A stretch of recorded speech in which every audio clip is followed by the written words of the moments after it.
अस्सलाम वालेकुम वरहमतुल्लाह। जी तो स्टूडेंट्स, आज का जो हमारा टॉपिक है उस टॉपिक का नाम है पिट्यूटरी ग्लैंड्स। अच्छा बच्चों, ये जो पिट्यूटरी ग्लैंड्स हैं इनका दूसरा नाम क्या है? Hypophysis cerebri.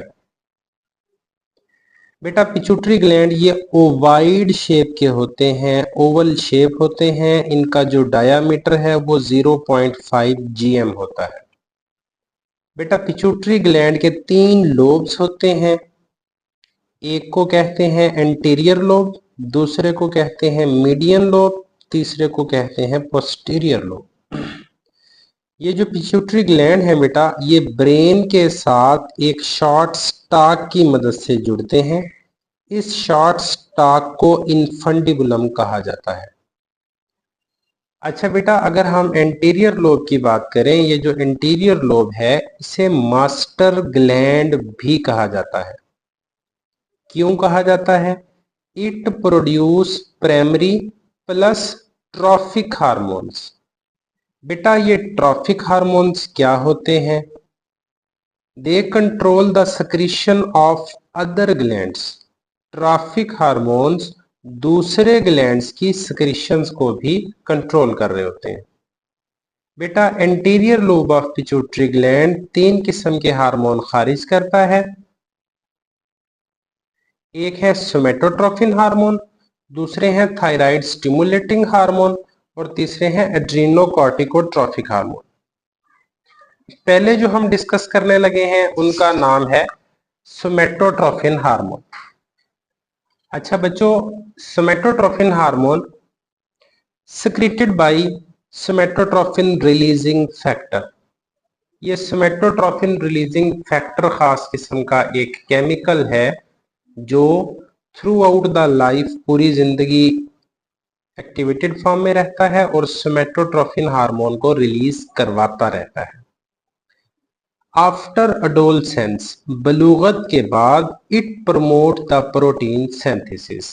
बेटा जब ग्रोथ एज गुजर जाती है, यानी कि 18 प्लस बंदा जब हो जाता है, तो फिर सोमेटोट्रोफिन हार्मोन का काम प्रोटीन बनाने में होता है।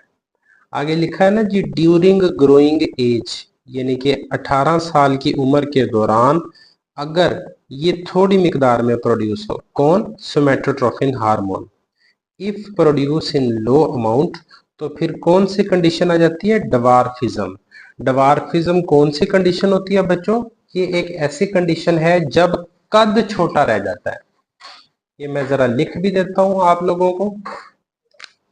डवार्फिज्म को कहते हैं बोनापन।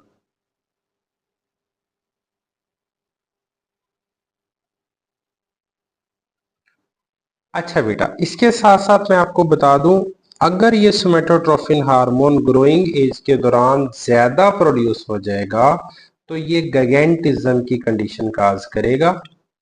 If produce in excess it will produce गैगेंटिज्म।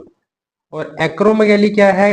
अगर 18 इयर्स ऑफ एज के बाद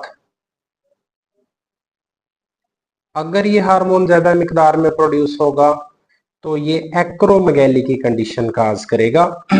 एक्रोमेगैली में क्या होता है कि पेशेंट की जबड़ों की हड्डियां, जाज, फीट्स, हैंड्स, ये बड़े साइज के हो जाते हैं।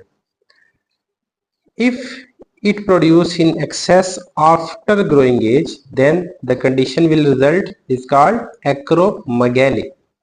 अच्छा बेटा, इसके बाद अगर हम बात करें थायराइड स्टिमुलेटिंग हार्मोन की, तो बच्चों ये जो थायराइड स्टिमुलेटिंग हार्मोन है ये थायरॉक्सिन की प्रेजेंस इस पे असरअंदाज होती है। लिखा हुआ है ना, thyroxine hormone is control it's release. ये भी मैं आपको बता दूं कि थायरॉक्सिन और थायराइड स्टिमुलेटिंग हार्मोन ये एंटागोनिस्ट के तौर पे काम करते हैं। मतलब अगर थायरॉक्सिन थोड़ी मिकदार में होगा तो थायराइड स्टिमुलेटिंग हार्मोन ज्यादा मिकदार में प्रोड्यूस होंगे। अच्छा बेटा, आगे लिखा हुआ है ना, it release in excess during rapid growth and development. Thyroid stimulating hormone कब ज्यादा मिकदार में प्रोड्यूस होगा? जब हमारी रैपिड ग्रोथ हो रही होगी या डेवलपमेंट तेज चल रही होगी। इसी के साथ साथ thyroid stimulating hormone acts on thyroid gland. Thyroid stimulating hormone हमारे थायराइड ग्लैंड पर असर डालता है। और क्या असर डालता है? They increase their secretary activity. Thyroid stimulating hormone thyroid glands की सेक्रीशन की मिकदार को बढ़ा देता है। अच्छा बेटा, अगर हम बात करें एड्रीनोकॉर्टिकोट्रॉफिक हार्मोन की, steroid level in blood also act as its releasing factor. ये आपने याद रखना है। एड्रीनोकॉर्टिकोट्रॉफिक हार्मोन को रिलीज करवाने के लिए कौन सा होना चाहिए केमिकल? स्टीराइड्स का ब्लड में प्रेजेंट होना जरूरी है। अच्छा बेटा, its deficiency or excess disturb normal adrenal function. अगर हमारे जिस्म में ये एड्रीनोकॉर्टिकोट्रॉफिक हार्मोन ज्यादा हो जाए या ये कम हो जाए, दोनों कंडीशन में ये हमारे लिए नुकसानदेह हो जाता है। अच्छा बेटा, इसके बाद जो चौथा हार्मोन हमारा anterior lobe of pituitary gland release कर रहा है उसका नाम है गोनेडोट्रॉफिक हार्मोन। अच्छा बेटा, गोनेडोट्रॉफिक हार्मोन फर्दर कितने हिस्सों पर मुश्तमिल है?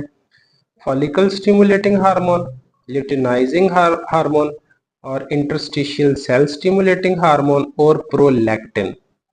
इस प्रोलैक्टिन को हम अक्सर रॉन्गली, गलत प्रोनाउंसिएशन में इसको हम कह देते हैं ल्यूटियोट्रॉफिक हार्मोन। हालांकि ये प्रोलैक्टिन अलग चीज है, ये अलग है। अच्छा बेटा, ये जो पहले नंबर पे लिखा हुआ है फॉलिकल स्टिमुलेटिंग हार्मोन, ये फीमेल्स में दो काम करेगा। स्टिमुलेट करेगा फॉलिकल डेवलपमेंट को और दूसरा काम करेगा secrete estrogen from ovaries. Ovaries से एस्ट्रोजन हार्मोन को रिलीज करवाएगा। जबकि मेल में भी ये दो काम करता है। कौन? Follicle stimulating hormone. पहला काम क्या करेगा? Stimulate sperm production. स्पर्म की प्रोडक्शन को स्टिमुलेट कर देगा। Number 2, stimulate development of germinal epithelium of testis. Testis की जर्मिनल एपिथेलियम की डेवलपमेंट को स्टिमुलेट करेगा।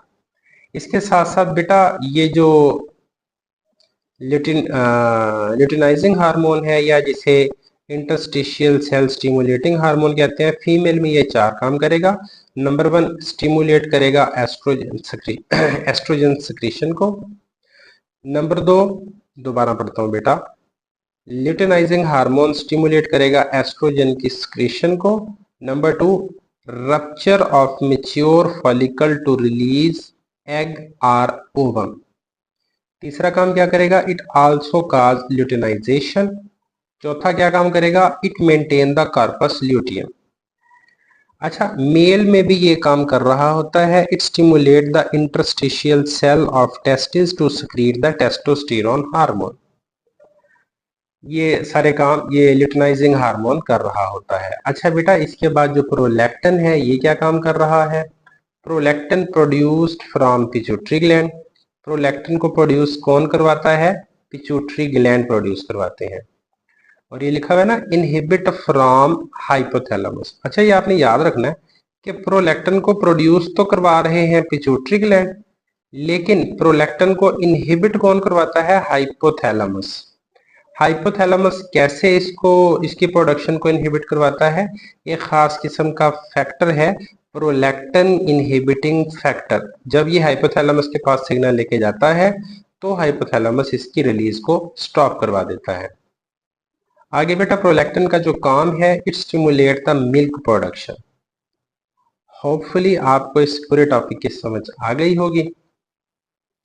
तो बेटा, हमारे इस चैनल को आप सब्सक्राइब जरूर कर लें और मज़ीद जो आपके क्लास फेलो स्टूडेंट्स हों उनके साथ लिंक शेयर कर दिया करें ताकि सबका फ़ायदा हो जाए। जज़ाकल्लाह, अल्लाह हाफिज़।